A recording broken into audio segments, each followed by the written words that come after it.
राधा, जैसा नाम वैसा व्यवहार, मन से सीधी और बातों से भोली।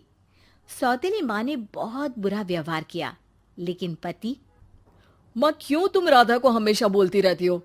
मैं साफ साफ कह देता हूँ, अगर इस घर में किसी ने राधा को कुछ भी कहा तो मैं घर छोड़ दूंगा। अरे वाह बेटा वाह, यही दिन दिखाने के लिए तुझे इतना बड़ा किया। सोचा बहू आएगी तो आराम करूंगी, लेकिन बेटा है कि जोरू का गुलाम। अब क्या कहें। माँ, जो सोचना है सोचो, मुझे फर्क नहीं पड़ता। मैंने कोई लव मैरिज नहीं की है। आपने जिससे बोला मैंने शादी की, लेकिन अब मैं राधा को किसी भी परेशानी में नहीं देख सकता। हाँ हाँ, और मुझे देख सकते हो क्यों? अरे माँ, देखना तो मैं तुझे भी नहीं चाहता, लेकिन खुद सोच, राधा के आने से पहले तुम पूरा खाना बनाती थी, लेकिन अब जब से राधा आई है एक गिलास पानी भी खुद से नहीं लेती। अरे भाई, राधा भी तो मेरी ही उम्र की है। मैं आपके लिए बच्चा तो वो आपके लिए समझदार बहू। कैसे? उसे वक्त देना माँ। वो थक जाती है, रोती है, उसके पैर में दर्द होता है। आपको वो क्यों नहीं दिखता माँ? नहीं नहीं, ऐसा कुछ भी नहीं है। अरे वाह जी वाह, सारी तीली लगा दी। अब बोल रही है कि ना जी ना, कोई बात ना है। तीली? क्या बोल रही हैं आप सासू माँ? अरे राधा, तुम चिंता ना करो। माँ की आदत है हर बात पर ताने देने की। तुम कमरे में जाओ, मैं ग्रीन टी लेकर आ रहा हूँ। सास बेटे की हरकत से आग बबूली हो जाती है। बेटा, तूने आज प्रूव कर दिया कि बेटा कभी अपना नहीं होता। अरे जोरू के गुलाम, शर्म कर शर्म। तेरी माँ हूँ, सास नहीं जो खरी खोटी सुना रहा है कल की आई दुल्हन के आगे। अरे बहू बनना आसान ना है। बेटा, जो कि अपनी नई नवेली पत्नी पर जान छिड़कता था, माँ की बातों से गुस्सा हो जाता है। माँ, साफ साफ बात करो। तुम राधा को कभी कुछ नहीं कहोगी, इसके लिए मैं क्या कर सकता हूँ? कुछ नहीं कहूंगी? अरे बेटा, बावला हो गया है क्या? तू जिस दिन पैदा हुआ था ना, उसी दिन सोच लिया था मैंने कि तेरी शादी के बाद बहू पर हुक्म चलाऊंगी, पैर दबवाऊंगी, ताने दूंगी और जुल्म भी ढाऊंगी। बाप रे बाप! माँ, आप कैसे ऐसे सोच सकती हो? राधा छोटी है मुझसे भी, और उसके लिए ऐसे सोच।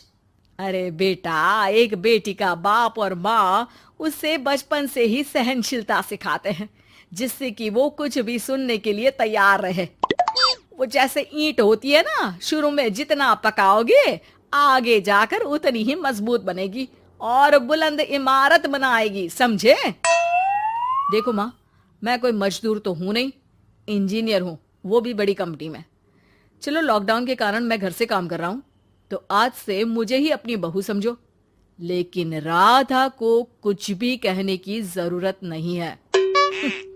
हाँ भाई हाँ, ठीक है भाई। तेरे मजनू बनने से मैं थोड़ी ना सास बनने की अपनी ख्वाहिशों का गला घोंट दूं, हैं? मुझे कोई ना कोई तो चाहिए ना हुक्म चलाने के लिए। अब तुम दोनों मिलकर डिसाइड कर लो बस। फिर क्या था, राधा का पति बन जाता है घर की सुबह सुबह। अरे कहाँ मर गया? अरे ना ना, मेरा बेटा, क्यों मैं सुबह सुबह ऐसे शब्द निकाल रही हूँ, गुनाह हो जाएगा। अरे कहाँ रह गया ससुर का नाती? जरा चाय तो पिला। ये भी कोई बात होती है? सूरज सर चढ़ गया लेकिन महाराज जी सो रहे हैं। बेटा पलंग से उठता है। मैं जल्दी से जाकर चाय दे आती हूँ माँ जी को। अरे नहीं नहीं, तुम जाओगी तो 4 बात और सुनाएंगी। मैं जा रहा हूँ। बेटा माँ को चाय लाकर देता है कि माँ। अरे देख तो तेरा चेहरा, ना मुंह धोया ना हाथ। जा जाकर हुलिया ठीक कर ले और उस करमजली को बोल कि नाश्ता बनाए। करमजली? अरे माँ, कुछ तो शर्म कर। देता हूं ना मैं तुझे नाश्ता, लेकिन तू राधा के लिए ऐसे गंदे शब्दों का इस्तेमाल नहीं करेगी। बहू की तारीफ बेटी के मुंह से सुनकर सास फिर गुस्सा हो जाती है। अरे जा जा जाकर नाश्ता लेकर आ। और हाँ, 15 मिनट में मैं नहा कर निकल रही हूँ। नाश्ता ना आया तो खाल उधेड़ दूंगी। फिर मन ही मन सोचती है, नहीं नहीं, ये तो मेरा ही बेटा है। खाल उखड़े उसके दुश्मन की। अब मतलब तेरी राधा की खाल, समझा ना? अरे यार, ये सब क्या है? नेचर की कॉल भी आ रही है और 15 मिनट में नाश्ता। भगवान, कैसी मुश्किल जिंदगी बनाई है आपने औरतों की। बेचारी कैसे जिएंगी। बेचारा बेटा किचन में जाता है जहाँ राधा आलू पूठी बनाकर उसका इंतजार कर रही होती है। आप मेरे लिए इतना कर रहे हैं तो क्या मैं आपके लिए इतना भी नहीं कर सकती? ये लीजिए, नाश्ता बना दिया है, दे आइए माँ जी को। अरे थैंक्स राधा, माँ नहाने गई है, मैं बस अभी आया। ये नाश्ता यहीं रख दो, मैं आकर दे दूंगा माँ को। थोड़ी देर में माँ की आवाज आती है।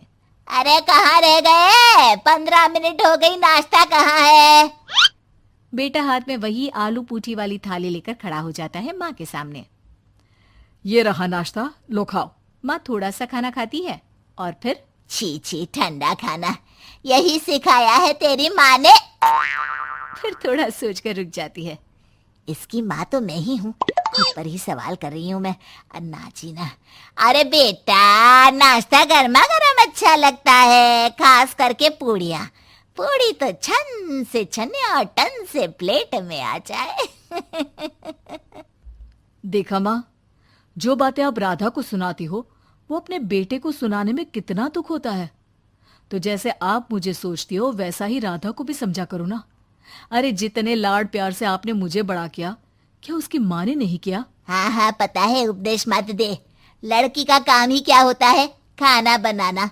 और खाना बनाने में कौन सा बड़ा काम है? फिर सारा दिन घर में पलंग ही तो तोड़ना है। अब तू बता, तू अपने से तुलना कैसे कर सकता है उसकी? कर सकता हूँ माँ। मैं अगर बहू की बेटे से तुलना करने में आ गया ना, तो तुझे समझ में आएगा कि बहू की जिम्मेदारी भी कम नहीं होती। मेरा दोस्त है ना राम, जानती हो ना? हाँ हाँ, क्यों नहीं जानूंगी।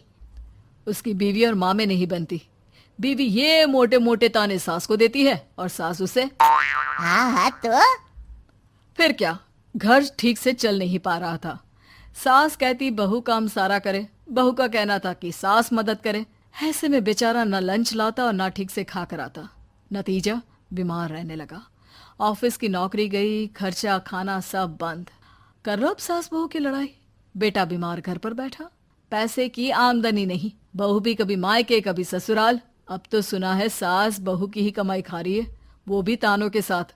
घर का भी सारा काम वही करती है। अरे बस कर बेटा, मुझे समझ में आ गया। तू तो बेटा ही रहे। बहू को अब बहू नहीं, मैं बेटी बना कर रखूंगी।